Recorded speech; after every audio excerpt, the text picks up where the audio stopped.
یون صاحب نه مونږ نه دی اورېدلی ډېر وخت شعرونه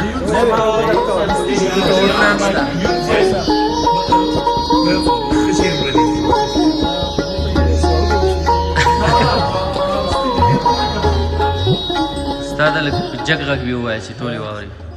دا د نیټ وسیله د هر څه پکې خوندي وي کاروان صاحب د یو غزل په اقتفا و چې د مخه کې ولاړ یو سمندر دی چې د مخه کې ولاړ یو سمندر دی بیا نو څه پوښتې چې کوم ځای کې ګودر دی چې د مخه کې ولاړ یو سمندر دی بیا نو څه پوښتې چې کوم ځای کې ګودر دی هر سرزوري دلته خپل سر دی خوړلی خبر نه و چې د سر له پاسه سر دی او چې د دروغو مدرسه کې ویلو شوی هماغه سړی د دې کلي رهبر دی د دې کلي رهبر دی چې د دروغو مدرسه کې ویلو شوی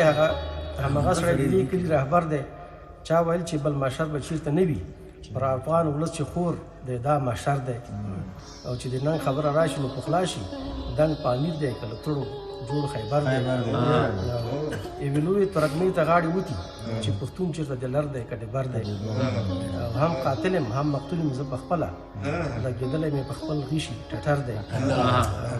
چې زړه د رګو وینې مې ورکړي له هغو ګلونو جوړ اوس یو لښکر دی نو زه څنګه اوس د بڼ بدګڼه غواړم ما خو ټول عمر د ګلو کړی کر دی او د وطن خاوره د داسې مقدسه لکه چاته چې مسجد او یا مندر دی کله یو او کله بل ته غاړې وځي د ولسه مشر څرنګه اوتر دی کله یو او کله بل ته غاړې وځي د ولسه مشر څرنګه اوتر دی او د وطن ګلاب سرونه یې چې لو کړل حال او ګره ګوره څومره معتبر دی او د انسان له دوه مخې د خدای ژغوره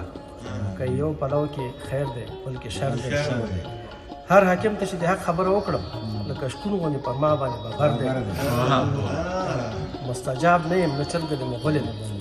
مستجاب نه یم نه چرګه د مغل یم د خوشحال د باز په شان زما نظر دی چا ویل پیغمبر نشته پښتنو کې پاچا خان زما د امن پیغمبر دی چې زه نه یم نو په ساندو کې به وایي هغه خاورې ایلې یونو او کزر نن تصادف باندې سره روانو دلته تاسو ته دلته یو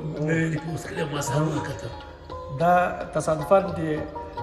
ورګزي صاحب دا قافیه او شاعر عادت امارت دی که څه داسې جمهوریت دی خو چې شنه فصلونه ریبي رضالت دی او د پښتون برخه چې صفر سره ضرب شي بیا نو وایي چې دغه ملي وحدت دی د کنځلو بزغلي دي کرلي څه عجیبه مدني شانته دولت دی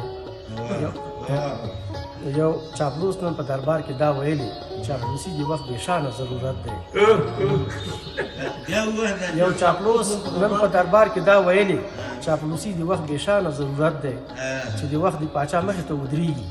دا مثال د هغه شخص د حماقت دی او چې سر په تیږه ووهي لا کم دی دا ملت لایق داسې حکومت دی زه بیا داسې یو پای مخې سره مخ یم خو خوله نه وایي خو زړه کې یې بیا صد او چې د حق چیغه یې پورته کړه ولس کې هماغه سړی په مونږ کې ملامت دی او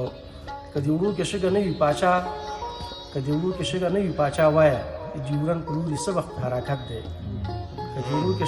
پاچا وایه د ډیورن په لوري څه وخت حرکت دی چې ګریوان کې د یاغي لښکرې ګرځي دا بیا څنګه پاچاهي او سلطنت دی پردي مه پاله پاچا خبره واوره خپل دې وپاله په دې کې د عزت دی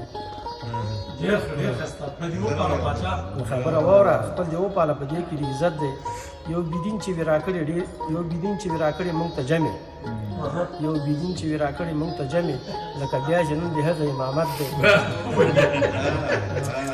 او نه نو مخلم په بد نه اخلي رقیب سره مې داسې نزاکت دی او نن هغه سړی منلی دی ښاغلی چې یو لاس کې دین بلکې دولت دی د جانان ټولې خبرې سمې نه دي د جانان ټولې خبرې سمې نه دي، کله دروغ کله رښتیا یې مجبوریت دی. او هم رقیب ته هم حبیب ته په سلام دي. د دربار د غړمالو دا عادت دی. په رښتیا رښتیا ویلو نه تشېږي. ستا قلم کې وینه څومره برکت دی. ډېر ډېر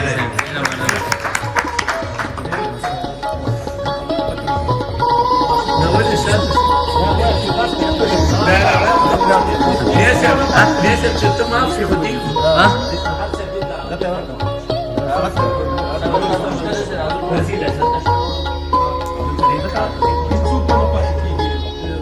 كنت خديك